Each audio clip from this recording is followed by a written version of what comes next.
विदेशी निवेश को आकर्षित करे, अपने अपने राज्यों में विदेशी निवेश ज्यादा आए, इसके लिए प्रयास करे। उनको ये अवसर है, उनके पास राज्यों में कुछ सरकारें हैं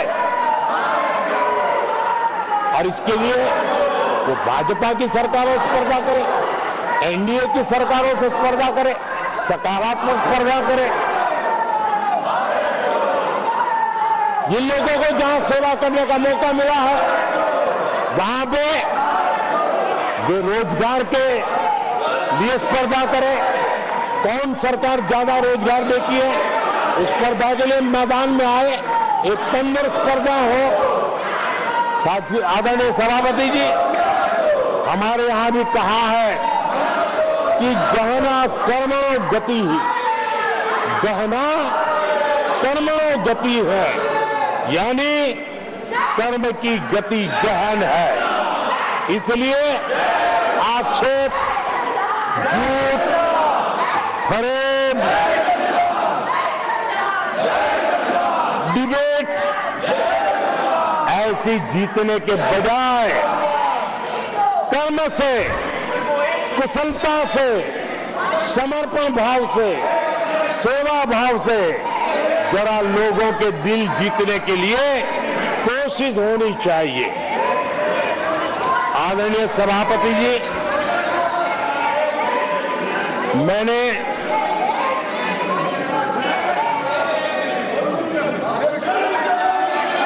आदरणीय सभापति जी, इस समय चर्चा के बीच अभी मुझे एक दुखद खबर भी दी गई है। यूपी के हाथरस में जो भगदड़ हुई उसमें अनेकों लोगों की दुखद मृत्यु होने की जानकारी आ रही है। जिन लोगों की इस हादसे में जान गई है, मैं उनके प्रति अपनी संवेदना व्यक्त करता हूं। मैं सभी घायलों के जल्द से जल्द ठीक होने की कामना करता हूं। राज्य सरकार की देखरेख में प्रशासन राहत और बचाव कार्य में जुटा हुआ है।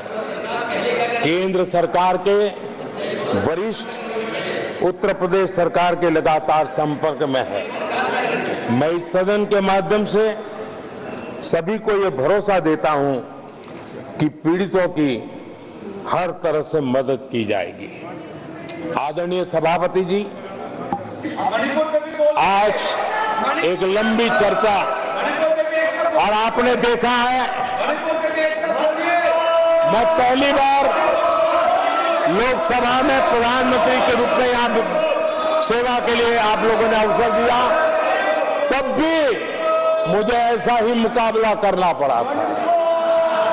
2019 में भी मुझे ऐसा ही मुकाबला करना पड़ा। मुझे राज्यसभा में भी ऐसा ही मुकाबला करना पड़ा और इसलिए अब तो ये भी बड़ा मजबूत हो गया है।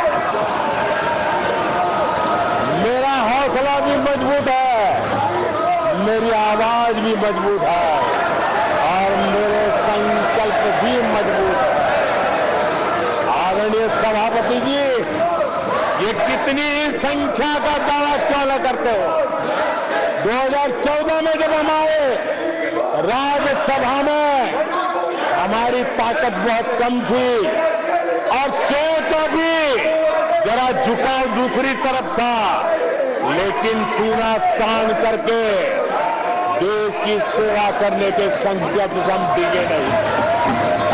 मैं देशवासियों को कहना चाहता हूं, आपने जो फैसला सुनाया है, आपने हमें सेवा करने का जो आदेश दिया है, ऐसी किसी रुकावटों से न मोदी डरने वाला है, न ये सरकार डरने वाली है। जिन संकल्पों को लेकर के हम खड़े हैं, उन संकल्पों को पूरा करते रहेंगे। आदरणीय सभापति जी, जो नए सांसद चुन के आए हैं, उनको मैं विशेष रूप से शुभकामनाएं देता हूं। आदरणीय सभापति जी, मैं मानता हूं कि बहुत कुछ सीखेंगे, समझेंगे और देश की लोगों की नजरों से गिरते हुए बचने का प्रयास भी करेंगे। इसलिए मैं उनको भी परमात्मा कुछ सद्बुद्धि दे, बालक बुद्धि को भी सद्बुद्धि दे, इस अपेक्षा के साथ आदरणीय राष्ट्रपति जी महोदया का जो उद्बोधन है उसके प्रति हृदय से आभार व्यक्त करता हूं। और आपको मुझे दीजिए, आपने मुझे समय दिया, विस्तार से मुझे बात बताने का मौका दिया और किसी का कोलाहल सत्य की आवाज को दबा नहीं सकता। सत्य ऐसे प्रयासों से भी दबता नहीं है और झूठ को कोई जड़ें नहीं होती है।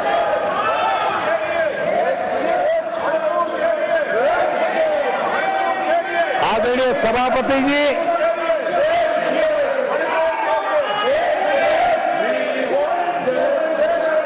जिन लोगों को अवसर नहीं दिया वो उनकी पार्टी की जिम्मेवारी है, वो आगे से अपने सांसदों का ध्यान रखेंगे, ये मैं अपेक्षा करता हूं। आदरणीय सभापति जी, मैं इस सदन का भी धन्यवाद करते हुए मुझे बहुत आनंद आया, आज बहुत आनंद आया। सत्य की ताकत क्या होती है वो आज मैंने जी करके देखा। सत्य का सामर्थ्य क्या होता उसको मैंने आज उसका साक्षात्कार किया। और इसलिए सभापति जी, मैं आपका हृदय से आभार व्यक्त करता हूं। बहुत बहुत धन्यवाद।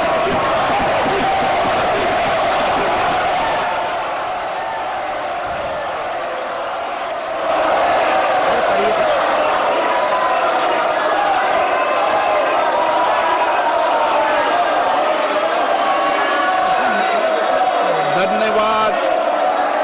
प्रस्ताव पर सदस्यों ने अनेक संशोधन प्रस्तुत किए हैं। अब मैं सभी संशोधनों को एक साथ सभा में मतदान के लिए रखता हूं। प्रश्न ये है कि माननीय सदस्यों द्वारा प्रस्तुत सभी संशोधनों को स्वीकार